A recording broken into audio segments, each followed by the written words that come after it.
आ रहे हैं। मैम यहाँ पर थोड़ा-सा कॉपर के लिहाज से भी हम समझना चाहेंगे। इस दौरान हमने देखा कि कॉपर में भी जो है जितना जियोपॉलिटिकल टेंशन चल रहा है उस लिहाज से आपने देखा कि कॉपर में भी कुछ गिरावट आती हुई नज़र आई है। यहाँ पर आप कुछ फिलहाल देख रहे हैं अपॉर्च्युनिटी?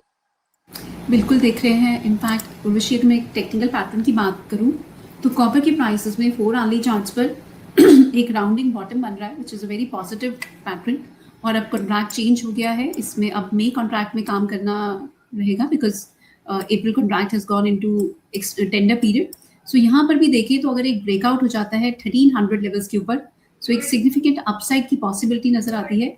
कॉपर को डॉक्टर कॉपर भी कहते हैं, इकोनॉमिक बैरोमीटर की तरह भी माना जाता है। हुँ। कॉपर भी कुछ हद तक की इंडिकेशंस दे रहा है कि प्रॉबेबली ये वॉर एंड हो जाएगी, और यही इंडिकेशंस की वजह से हम ये मानते हैं कि सारी ही डॉट्स को अगर कनेक्ट करें, अगर कॉपर में रैली आती है, ये ऑब्वियसली एक इंडिकेशन है कि पॉसिबली ये वॉर एंड की तरफ जाएगी, क्रूड के प्राइसेस में नरमी देखने को मिलेगी और कॉपर में हम अपसाइड का मोमेंटम आते हुए देखेंगे।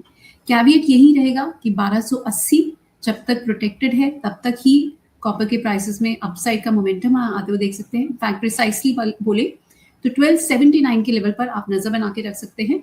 जब तक ये लेवल प्रोटेक्टेड है, कॉपर में बायस पॉजिटिव है। एक ब्रेकआउट अगर 1300 के ऊपर 1301 के ऊपर हो जाता है तो हम प्राइसेस को 1320 1340 की तरफ भी जाते हुए देख सकते हैं। सो ओवरऑल बायस कॉपर में भी पॉजिटिव नजर आता है।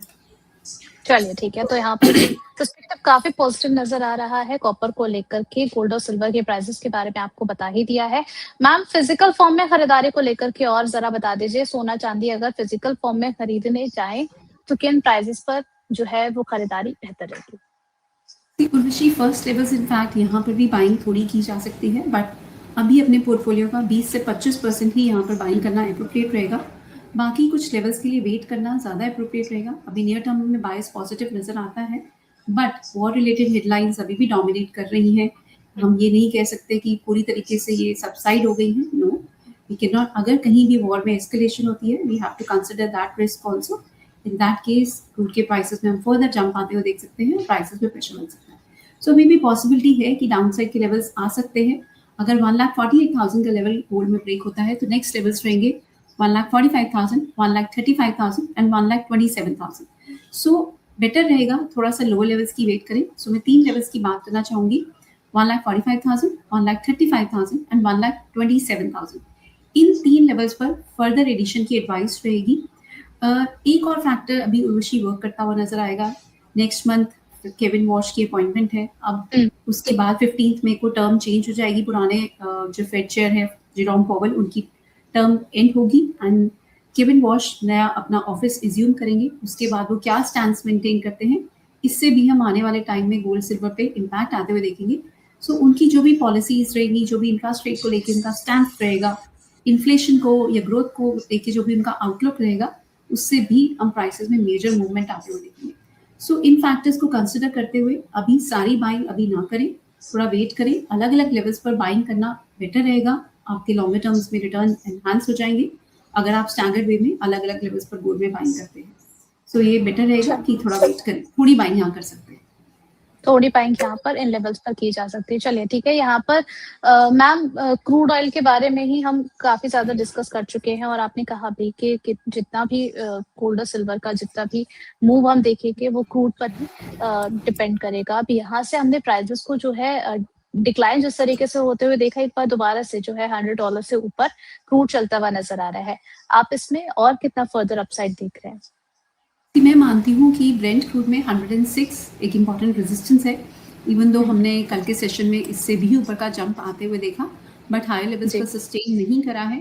अगर हम क्लोजिंग बेसिस पे देखते हैं तो अभी भी 106 बहुत इंपॉर्टेंट बैरियर रहेगा। जब तक ये ब्रेक नहीं होता, फर्दर अपसाइड अभी पॉसिबल नजर नहीं आ रही है। इसके साथ साथ यूएस ने इजराइल और लेबनान की जो सीज फायर थी उसको भी 3 हफ्ते के लिए एक्सटेंड कर दिया। तो यहाँ पे भी कुछ हद तक शायद टेंशन कूल ऑफ होती हुई नजर आएंगी।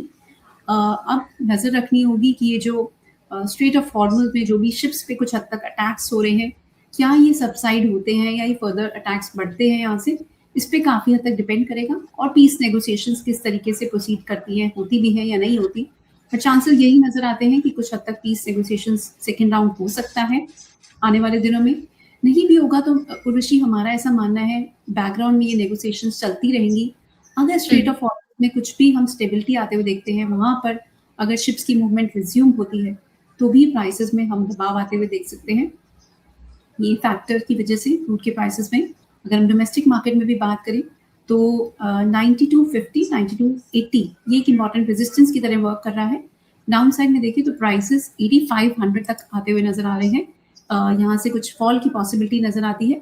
सो फर्स्ट लेवल्स रहेंगे 8550 ब्रेक हो जाता है तो 7800 की तक की भी पॉसिबिलिटी डाउन साइड में नजर आती है। चलिए ठीक है, यहाँ पर जो है पोलिंग रिजल्ट भी देख लेते हैं क्या निकला है।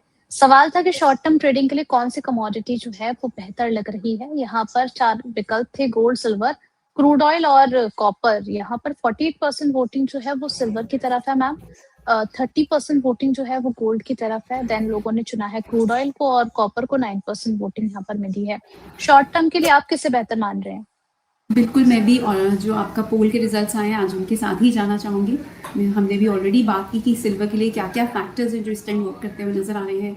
बीट चाइना स्टॉकिंग और सल्फ्यूरिक एसिड का बैन और टेक्निकल स्ट्रक्चर जिस तरीके से हमने डिटेल में बात की है, ये सारे ही फैक्टर्स अभी सिल्वर के लिए पॉजिटिव नज़र आते हैं। बट कैविएट ज़रूर रहेगा अभी भी यहाँ पर, वीकेंड की क्या नेगोशिएशंस होती हैं, क्या वॉर रिलेटेड डेवलपमेंट्स होती हैं, इससे इम्पैक्ट रहेगा। बट जैसे कि हमने मेंटेन किया, सिल्वर मिनी में जून कॉन्ट्रैक्ट में बाइंग की जा सकती है, करंट लेवल्स पर भी बाइंग की जा सकती है। हमने जो स्टॉप लॉस रिकमेंड किया पीछे जाके देख सकते हैं, उसके अकॉर्डिंगली बाइंग कर सकते हैं। 2,59,000 से 2,61,000 सिल्वर मिनी के लिए पॉसिबल टारगेट्स नजर आते हैं इन द जून कॉन्ट्रैक्ट।